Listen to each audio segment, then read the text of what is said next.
Hello and welcome to episode 22 of the Breaking Yarn podcast. My name is Mikaylee. I'm from Albuquerque, New Mexico, and this is my podcast where I talk about my knitting, my crocheting, and my yarn dyeing. You can find me online at breakingyarn.com or anywhere on social media at Breaking Yarn. Today is Saturday, November 20th, 2021. I have 2 finished objects, and I do have one whip, but I'm not ready to show you the whip yet. So for a few days, I had nothing on my needles as far as knitting, no crocheting, no nothing. I had nothing on my needles at all. It was crazy, but also kind of relaxing. It was nice to have that short little blip of a break. I really felt like I needed to clear my needles, clear some brain space, some head space, whatever you want to say or whatever you want to call it. I just really needed to clear some space so that I can focus on yarn dyeing and focus on some designing and some designs that I have floating around in my head. That's why I'm not quite ready to share with you the one whip that I do now have. I can share with you the color of the whip, but I won't show you the actual whip just yet. But I do have a couple finished objects. I have a finished object from the community to share with you, which is really great. I really love it. I do have one acquisition, and I think that's it, basically. Okay, let's go. So my first finished object are my painting brick socks. These are a DK weight sock. I knit these to look like and match my painting bricks sweater. I kind of became slightly obsessed with the idea of having matching socks with the sweaters that I've knit. And so one of the sweaters that I finished earlier this year, it's on my early podcasts. I finished my painting brick sweater, which is a pattern by Stephen West. And since this is a DK weight yarn, I did use the vanilla DK weight sock pattern by Kay of the Crazy Sock Lady just to get how many stitches to cast on, how many rows to do on the heel flap, and then how to do the toe and like all of that, even though I think I messed it up a little bit. But that's okay, they match, so I messed them both up so that it would be okay. So I used all of my scraps for the main color, or for the contrasting colors on the socks, and I just adapted the pattern from the sweater to match the socks. So what I did was I cast on for a medium size, and then I knit one full brick, and it goes all the way around. On the leg, the textured pattern goes all the way around. And then on the foot, I only did it on the top of the foot, so that way it wouldn't be me walking on pearl bumps on the bottom. So I did the same patterning that you would do in the sweater. One full brick, 2 half bricks, 1 full brick, 2 half bricks, and you just alternate all the way down the foot. The main color in this, I used a sock DK, and that one is a 75% superwash merino, 25% nylon, and the main color is gray matter. This is what I knit my sweater out of, but I used swish DK for my sweater. And I used sock DK for my socks so that it would be sturdy in the heel and in the toe specifically, but the cuff is also the rest of it. All the main color is the sock DK. Excuse me. And then the contrasting colors are pink teddy bear, hazmat suit, crystal meth, Walter White, and Marie Schrader. And then I just alternated those colors in the socks. So I ended up with a couple of stripes of each color, and then only 2 stripes of the green and the purple. but I love how these turned out. It was really kind of fun and exciting to adapt a sweater pattern to be socks, but it actually worked out really well. And then I did the normal rounded toe, but I think I actually Kitchenered too many stitches this way, 8 or 12. I think I did 12. I think I Kitchenered 12 instead of like whatever she calls for in her pattern, like 6 or something. So they look a little funny, but they fit great, and that's all that really matters.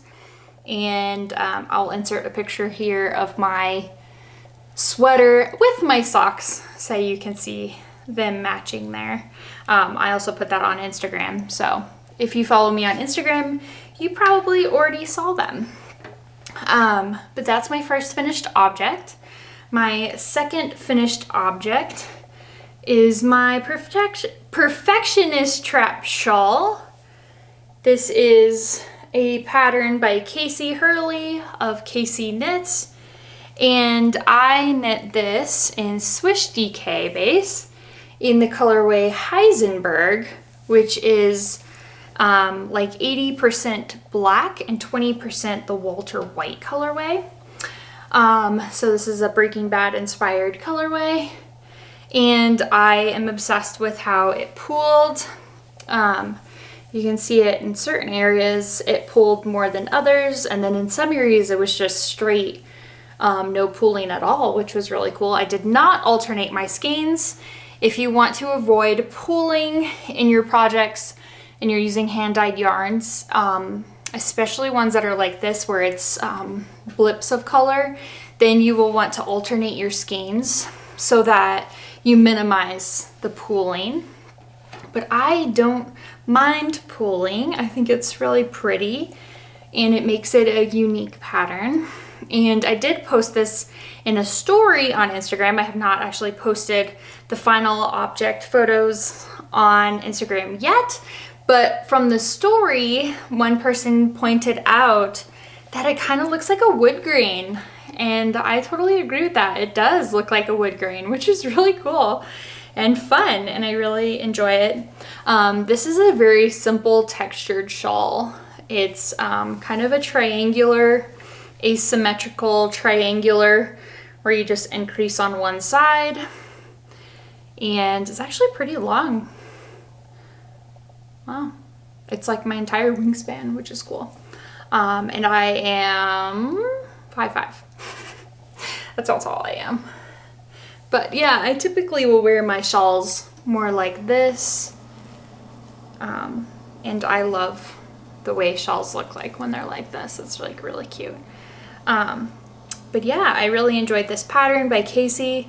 She's Kacey Knits on Instagram, and it's a really simple pattern. I've talked about this pattern. You've seen it. Geez, you've seen it for probably like 6 episodes. Or maybe, yeah, probably like 6 episodes. It took me a really long time to finish it. I just had a lot going on. A lot of other projects I was trying to get done.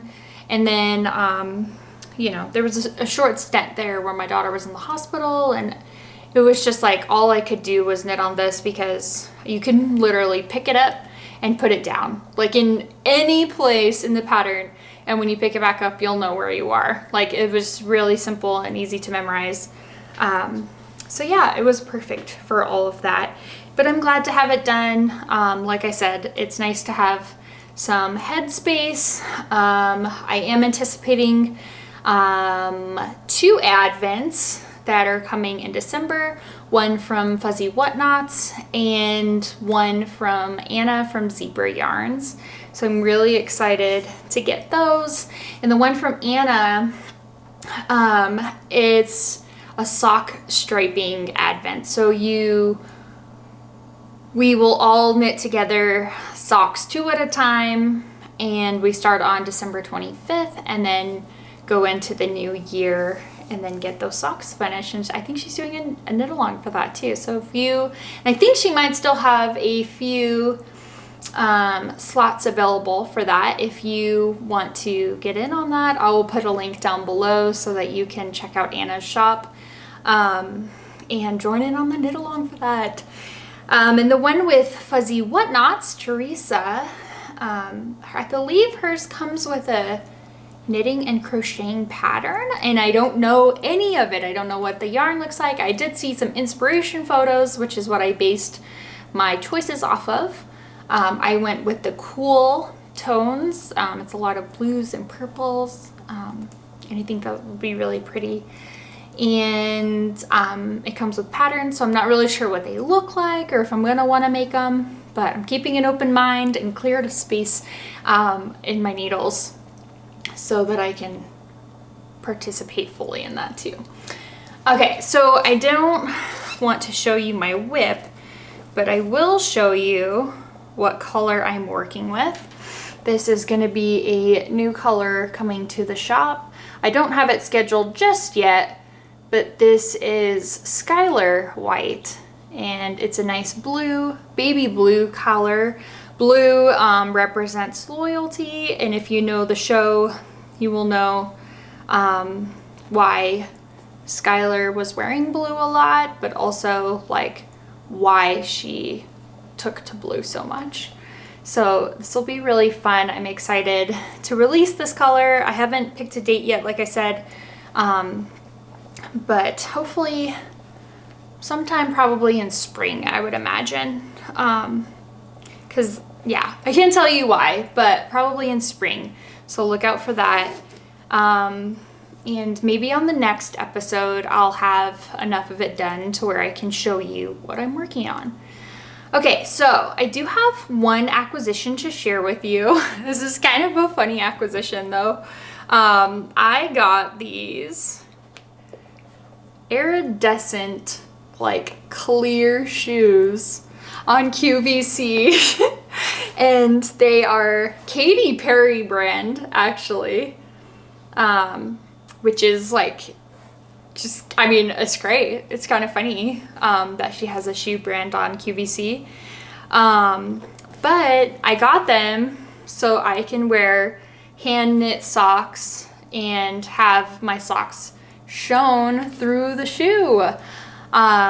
Yeah, so I've been seeing the trend a little bit here or there on Instagram where they are getting clear shoes or clear boots for the winter and then wearing their hand knit socks inside so that you can see what socks they're wearing. But I found these and I actually liked the style of these. I think they looked cute and like I would actually wear them. I didn't want to get shoes that I probably wouldn't wear outside of the house. So that's my acquisition, a pair of Katy Perry shoes from QVC so I can wear my hand knit socks. I also just wanted to let you know that as far as acquisitions go, I did have one more acquisition, and it was the winter mystery box from Lauren of Granite State Yarns, but I decided to do a separate unboxing video for that box. So I will link it here in the top of the video, and you can check out that video separately if you want to see what the winter mystery box yarn looks like and what all the goodies are that came with it. And I do have one finished object from the community to share with you.